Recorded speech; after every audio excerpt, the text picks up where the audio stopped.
Oke, selamat pagi anak-anak. Saat ini kita akan kembali dalam pembelajaran PJOK materi yang kedua tentang aktivitas gerak berirama. Kita akan masuk dalam materinya, yaitu aktivitas gerak berirama. Pengertian dan asal-usul aktivitas gerak berirama.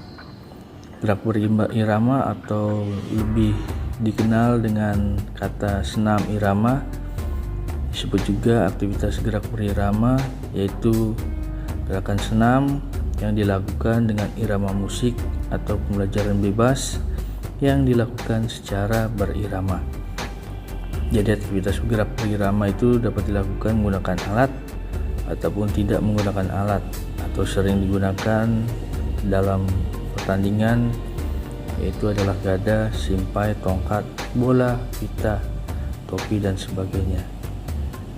Secara prinsip, senam biasa dengan senam irama tidak ada perbedaan, hanya saja pada irama dan ditambahkan atau ritme. Jadi kalau senam biasa itu menggunakan suara hitungan dengan mulut, sedangkan irama itu dengan musik. Terus tekanan iramanya juga atau nadanya juga berbeda. Nah, senam mulai dikenal di Indonesia pada tahun 1912. Senam pertama kali masuk ke Indonesia pada zaman penjajahan Belanda.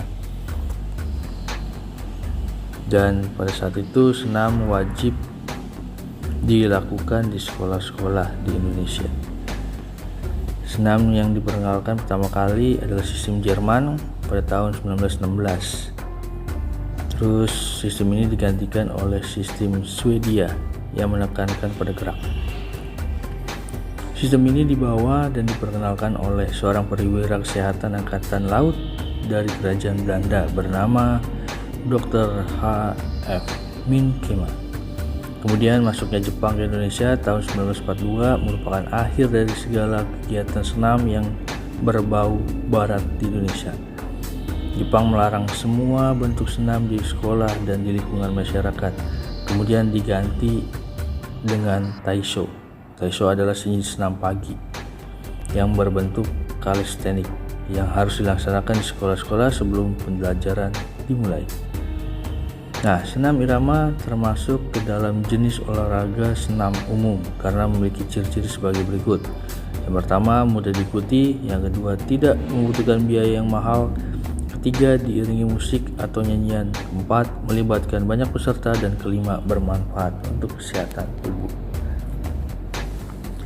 Kita masuk dalam aktivitas pembelajaran gerak langkah kaki berirama. Yang pertama, aktivitas pembelajaran langkah biasa. Di sini ada contoh beberapa gerakan-gerakan, tahapan-tahapannya. Kalian bisa amati dan peragakan gerakan langkah biasa nanti di praktek. Ya, jadi nanti ini materi langkah biasa. Kemudian nanti akan ada aktivitas pembelajaran langkah rapatnya.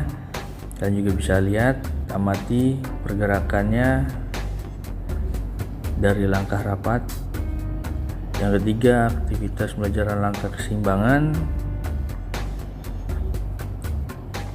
Keempat, aktivitas pembelajaran langkah depan, di mana nanti ada langkah-langkahnya, kalian bisa lakukan dan amati.